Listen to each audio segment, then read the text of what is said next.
जंगल में जल्दी ही बारिशों का मौसम शुरू होने वाला था। टोनी चिड़िया इस बारे में अपने दोस्तों के साथ बातें कर रही थी। दोस्तों, आप सब तो जानते हो जंगल में जल्द ही बारिशें शुरू होने वाली हैं। हमें बारिशों से पहले पहले अपने लिए अनाज इकट्ठा कर लेना चाहिए। ठीक कह रही हो चिड़िया बहन, पिछली दफा भी बारिशों में वो उल्लू हमारा अनाज चुरा कर ले गया था। इस बार तो हमें पहले ही अनाज इकट्ठा कर लेना चाहिए। पर हम वो अनाज इकट्ठा कहाँ करेंगे? हम सबके घर तो पक्के नहीं हैं। मेरे घर की तो वैसे ही छत टपकती है। थोड़ी फासले पर बैठी चालाक गौरी कौवी परिंदों की सारी बातें सुन रही थी। वो फौरन से परिंदों के पास चली जाती है। अरे मेरे जंगल के दोस्तों, गौरी कवि के होते हुए तुम सब क्यों परेशान हो रहे हो? तुम सब अपना अनाज मेरे घर पर इकट्ठा करना। मेरा घर पक्का भी है और मजबूत भी है। हाँ दोस्तों, गौरी कौवी का घर नया भी है और मजबूत भी। हम सब अपना अनाज गौरी कौवी के घर पर ही इकट्ठा करेंगे। कालू जी, मैं तो आज बहुत खुश हूँ। पूछते हो क्यों? मैं जंगल के सभी परिंदों को बेवकूफ बनाकर आ रही हूँ। इस बार बारिशों के मौसम में हमारे तो मजे ही मजे हैं। अरे मैं कुछ समझा नहीं गौरी, कैसे मजे? तुम किस चीज की बात कर रही हो? कालू जी, जंगल के सब परिंदे परेशान थे कि हम बारिशों के लिए अपना अनाज कहाँ पर इकट्ठा करें। तो मैंने उनसे कह दिया कि हमारा घर पक्का है और मजबूत भी, तो तुम सब अपना अनाज यहाँ पर इकट्ठा करो। अब जैसे ही सब परिंदे अपना अनाज यहाँ पर इकट्ठा करेंगे तो हम बारिशों से पहले ही वो अनाज लेकर मेरी मामी सुंदरी कवि के घर दूसरे जंगल चले जाएंगे। अरे वाह, ये तो तुमने बहुत खूब किया। इसका मतलब अब बारिशों के लिए मेहनत भी नहीं करनी पड़ेगी और खाना भी पेट भरकर मिलेगा। फिर अगली सुबह होते ही परिंदों ने मेहनत करना शुरू कर दी। सबसे पहले टुनी चिड़िया अनाज लेकर आती है। गौरी बहन, ये मैं जंगल से कुछ अनाज इकट्ठा करके लाई हूँ। इसमें से थोड़ा मैं अपनी बेटी के लिए ले जाती हूँ, बाकी आप बारिशों के लिए महफूज करके अपने घर में रख लें। ठीक है टुनी चिड़िया, तुम बिल्कुल भी फिक्र न करो, तुम्हारा अनाज यहाँ पर बिल्कुल महफूज रहेगा। मिट्ठू तोता भी अपने लिए अनाज इकट्ठा करने में लगा हुआ था। गौरी बहन, मैं अपने लिए ये सेब तोड़ कर लाया हूँ। आप इसे अपने घर पर महफूज कर लें। मैं बारिशों के मौसम में इसे आपसे ले जाऊंगा। टोनी चिड़िया और मिट्ठू तोते की तरह कबूतर भी जंगल से अपने लिए अंगूर का गुच्छा लेकर आता है। इसी तरह से टाइम गुजरता रहता है और कालू कौवे और गौरी कौवी के पास काफी ज्यादा अनाज जमा हो जाता है। चालाक गौरी कौवी और कालू कौवा वो सारा अनाज एक थैले में डालते हैं और उसे लेकर दूसरे जंगल अपनी मामी सुंदरी कौवी के घर चले जाते हैं। लेकिन अभी वो कुछ ही दूर जाते हैं कि जंगल में बारिश शुरू हो जाती है। ये तो हमारे साथ बहुत बुरा हुआ गौरी कवि। इस बारिश की वजह से तो ये सारा दाना भीगकर खराब हो जाएगा।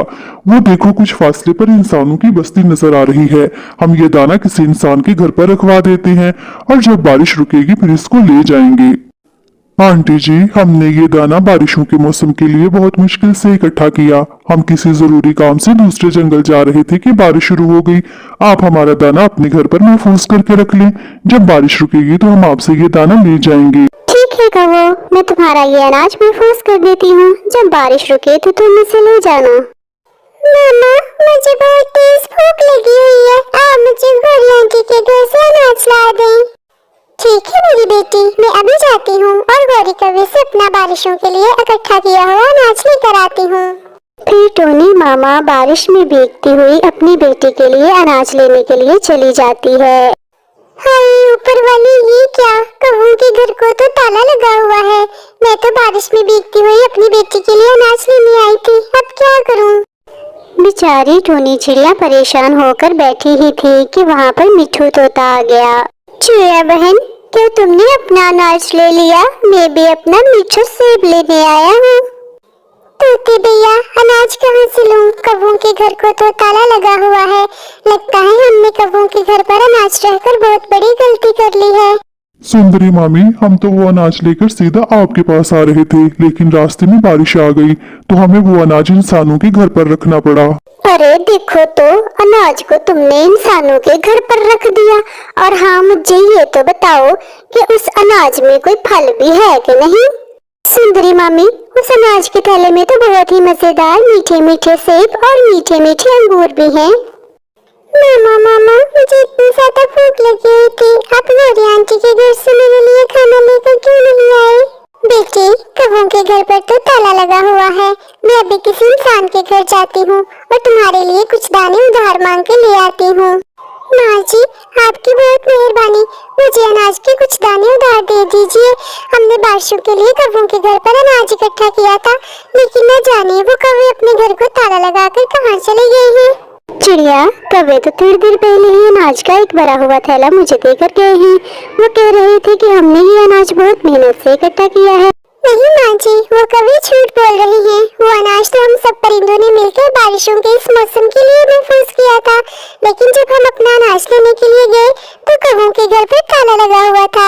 अच्छा, तो ये सच है? वो कौवे दाना लेकर फरार हो रहे थे। चिड़िया, तुम कल आना, कल उन कौवों ने भी मेरे घर पर अनाज लेने के लिए आना है। फिर जैसे ही अगली सुबह हुई तो सुंदरी कौवी कहती है, अरे गौरी, मुझसे तो अब सब्र नहीं हो रहा।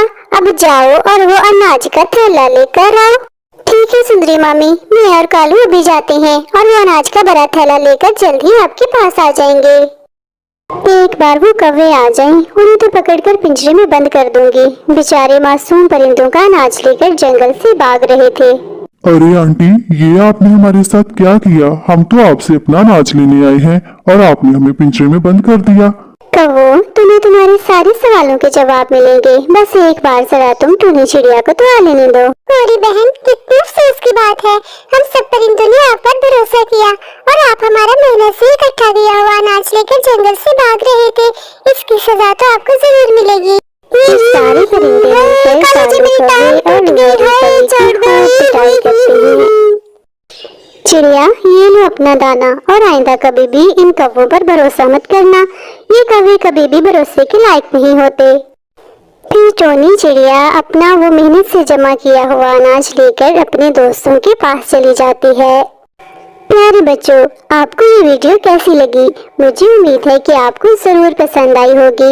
अगर आप इस तरह की मज़ीद वीडियोस देखना चाहते हैं तो अभी हमारी वीडियो को लाइक और चैनल को सब्सक्राइब कर दें और बेल आइकन को दबाना बिल्कुल भी ना भूलें, ताकि हर नई आने वाली वीडियो सबसे पहले आपको मिले।